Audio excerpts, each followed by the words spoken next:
Hey, alright. Hey, Carl Towns again. In the Songwriter series, finally getting one up. Sorry it's taking me a while, been a little busy. Last time we talked about finding the muse, or finding your muse. And of course, that's your inspiration. That's where you get your inspiration from. And being anywhere, inspiration comes from everywhere. This video, we'll talk about song fishing. I like to call it song fishing because really writing a song is kind of like, when you go fishing, you throw out your line and hope you catch something. That's kind of the way songwriting is.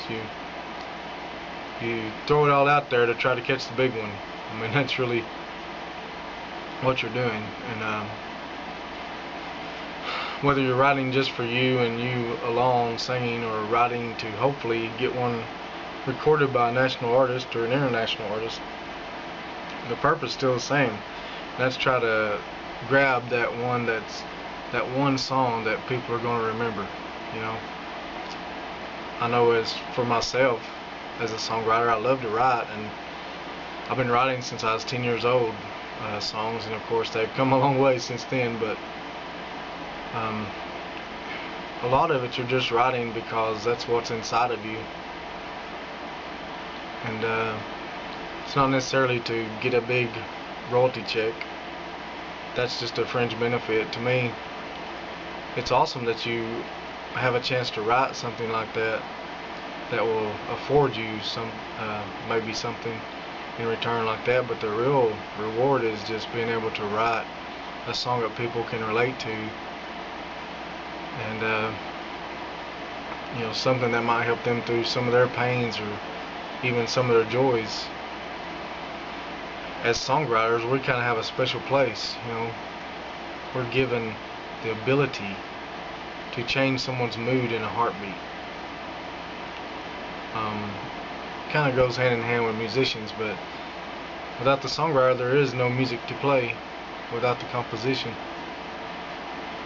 But song fishing in itself, fishing for songs, trying to catch the big one, it kind of has a commercial process to it, but catching the big one doesn't mean the big one that's going to bring in big money. It's a big one that's going to change people's lives, including your own. So many songs I've written, and you never know how it touches somebody, emotionally, spiritually. Take for instance a song that I've sung many times, "Go Rest High on That Mountain." I don't think Vince Gill ever had any implication that it would be a funeral song, quote unquote. You have wedding songs, that's sung at weddings, but I don't think he ever intended it to be so big as it is. From the time it came out in the 80s, I guess it was late 80s when it came out, to now. It doesn't get old. That song, "Go Rest High on That Mountain," does not get old. And so many people it's touched, helping them grieve. And I've had so many people say they hear me sing that song and they come up to me after a show and say, they sung that at my daddy's funeral, or my mother's funeral, brother's funeral.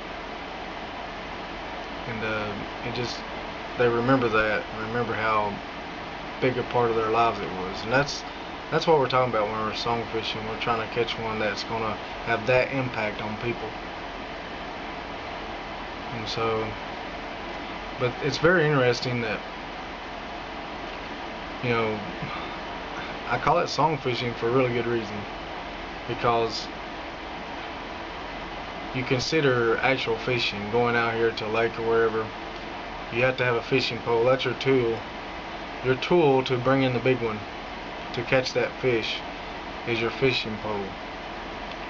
Now, a fishing pole, it has a rod and a reel. The more modern ones, rod and reel, then they have a line, then they have that bait and the hook. So there's 5 parts to that fishing pole, and really songwriting is pretty much like that. You think about the rod and reel, that's the main part. It's the machine, the mechanism. It's it's what you use to catch the big one. And the rod that you use extends out to you towards or from you to the fish, so it's extending out over the water or wherever, and it kind of that rod represents your muse, your inspiration, because it's reaching out and it's going over the water, so to speak, to bring in that big one, to bring in that big song, And then the reel's a machine there that you turn, and it's got those gears inside it, turning and cranking, and you push the button to release it to throw out your line, and then you use that to bring it back in, hopefully with a fish on it. Well, that kind of represents your brain. You use your brain in the muse, the inspiration. First you throw your rod out there with the inspiration, and then you bring in that inspiration with your brain, you see.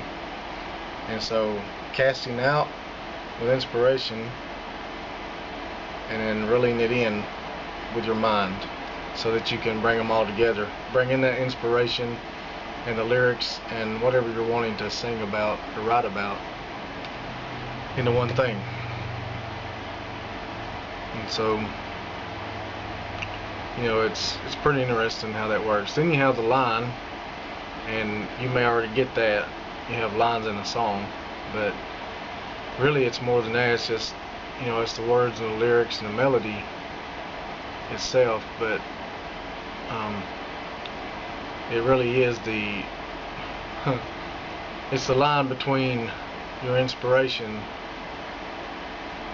and the song that you're going to bring in. Say you're inspired by someone, let's just say that we're going to use a love song, okay? And you have an inspiration because of someone that you love, and so your inspiration comes from them. And when you throw out that inspiration and try to catch and bring that in, that you try to start forming ideas with that inspiration in mind. And so the line is your words and your melody trying to come.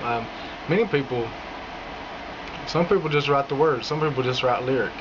They never have melodies, and they have to have someone write the music. For me, I've been blessed with both. And so a lot of times when I'm inspired, the music comes with it. I mean, it's strange really, but that's true. It's like I get inspired by something, and all of a sudden, boom, it's there, So normally when I start writing a song, I usually have some kind of melody going along with it, and it really helps me write a better song, because you already have the melody, so you don't have to tweak it as much later. And we will be talking about tweaking the song. But anyway, so whether you write lyric and melody, or just lyric or melody, consider the line being your basic part. It's kind of the pieces of your song. The words, lyrics, the song itself, really.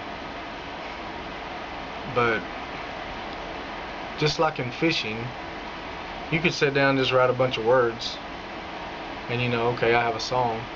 And when I was younger, I tended to do that, not even really thinking, just writing what I felt and hoping it rhymed.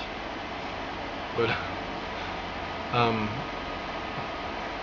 when you're in your song crafting, you want to start with a good idea of what you want to write about, of course.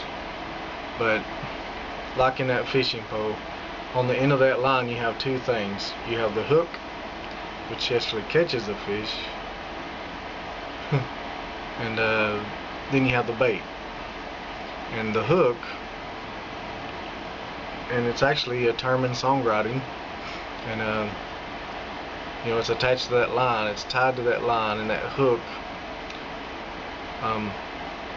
in songwriting, it means a reoccurring piece of the song, whether it's a lyric, whether it's a few words, or the melody, And so you find you a hook, and what is it? It's exactly that. It hooks. Who's the fish we're talking about? you're wanting to hook a fish, right? You're fishing. Even though you're fishing for songs, really we're talking about fishing for listeners, people who like to hear it. And so your hook is actually what snags them, it catches them, just like in fishing. They hear the song, and then but that hook snags them and it's something really catchy, pun intended, and it grabs them and they want to hear the song over and over again. It gets stuck in their brain, to where you just can't get rid of it. And like I said before, sometimes unwillingly you can't help but do it over and over again because it just sticks in your brain. And yeah, so that's the hook. The bait is actually the main part of your song. It's the general idea. You use the inspiration that you got in the first place to start writing the song, and that's what the bait is. The idea and the melody too, if you happen to do that. So the bait is the main part of the song, but the hook is in that song, and it just grabs onto the listener, you see. So this bait is in other words, the bait is what really draws people to the song first, whether it's the name of the song, what the song's about, or the melody of the song. They hear the music and they're like, oh, that's a cool beat, and they start listening to the song because the melody or the beat, and then they start hearing the words. Well, that melody and the beat and the song, all that together is the bait. But then when they get to listening to that song, the full song, they hear that little hook in there, and that starts making it click with them, and they hear that hook every time as it's repeated, and it really gets into them. It goes through their ears into their soul, and hooks them with that song, and they love it, and so they want to hear it over again. There's all kind of hooks, lyrical hooks. Well, you have two kinds, as I said, lyrical or melodic, I call them. So it's either a hook that has to do with the melody, or a piece of the music that goes over and over again, or words in the song that reoccur. Now sometimes that could just be the last line of a chorus, It may be usually the title of the song. But for the most part, it's usually something that's kind of catchy within it.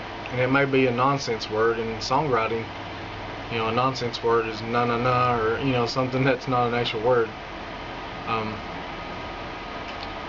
One that I think of right off is getting jiggy with it. Getting jiggy with it. That Will Smith put out. Na na na na na na na na na na na na na. Getting jiggy with it. And see, I'm not particular on that kind of music, but that song sticks with me because of that little lyrical thing and the melody together creates that. There's many other lyrical, just lyrics. There's a lot of melodic stuff. I'll get the guitar. And of course, an old rock song, it's a thing that you hear. As soon as you hear it, you know what the song is, and this is played throughout the song.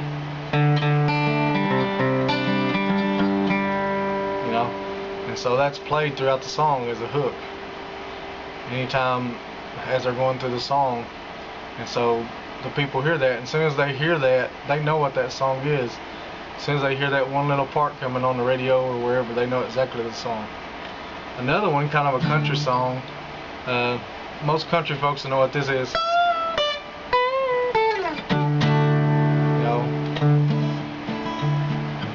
Mama tried to raise me better. Yeah, that's Mama Tried. And yeah. So, what we're talking about? Fishing, song fishing, catching the big one. And you catch the big one, the big song, but you're also trying to catch people, bring it into their lives and talk to them through your music, express through your music. So your fishing pole, rod and reel, is your muse, your inspiration, and your brain working together. And then you have the line that runs to, which is your actual words and lyrics and melody, complete song. And then you have the hook, the melody or the word hook. Not the actual word hook in the song, but you know what I'm saying. A piece of your lyric that repeats or is very catchy and repeats over and over again. Then you have oh yeah, for instance, like Ice Ice Baby. Oh Lord, let's not go there. Matter of fact, that one controversial hook in that song, Ice Ice Baby, you know, he was sued because they were saying that one part in there he actually sampled from another song. You know, dun dun dun dun dun dun dun dun dun dun dun dun dun. You know, that one little hook, but everybody knows it when they hear it. So there you go. But then we have the bait, the final piece, and actually the main piece of the whole thing is your bait, what you use for bait, and that's your inspiration taken and formed into a concept of words and melody. And like I said, if you don't write those songs, then just think about your lyric, your words, or vice versa. So yeah, that's song fishing for you. What I like to call song fishing. I don't know if anybody else calls it that, but I sure do. And I hope it helps you. Try to help you write. That's one thing I say to you: just write. Regardless, it may wind up being just awful, but at least you're writing and trying. And sometimes when you write something, like when you're fishing for a song, you may come up with one line, write it down, and can't think of nothing else, you know. And you just gotta put it away. I have all kinds of different papers where I would come up with an idea and be inspired, and I'd write maybe one line or two, and then I was just blank, and I just put it away. And I got a folder full of that stuff. But one day, you know, you go through there, maybe you're in the mood to write, so you go through there and find what you want to work with, and you can take something like that and start maybe finding some more words to it. There was a gospel song I wrote. It took me 7 years to write the song. I started writing it and had gotten most of the words, but I really couldn't find a good melody for it. And I just kept on trying different things. And one day, as I was actually driving down the road, I just started humming this melody, and it progressed more and more, and I was like, I really like this melody. And then I got to think about that song, and I put it together, and it worked perfectly. So you never know. You know, I went home and put it together and made a little demo. It sounded pretty good. So it may take you 7 years to write a song, but eventually those little pieces in that folder, the songs that you think just may stink like fish, like old fish, since we're talking about song fishing, may stink like salmon after it's been out for 10 days, but eventually you'll be able to get it and work with it and do things. That's the whole point of, you know, writing those things. Sometimes you may just have a chorus, you know, maybe 4 lines and no verses, and you just gotta keep working on it. And talking about the verses and the choruses, that's what we're going to talk about next time here on the Songwriter series. And talking about song bones, I call it the bones of the song, the structure. And yeah, we'll talk about that next time. So thanks a lot. I hope you gathered something from it, you know, and hopefully it'll help you in your journey as a songwriter. And so I'll say God bless, and see you next time.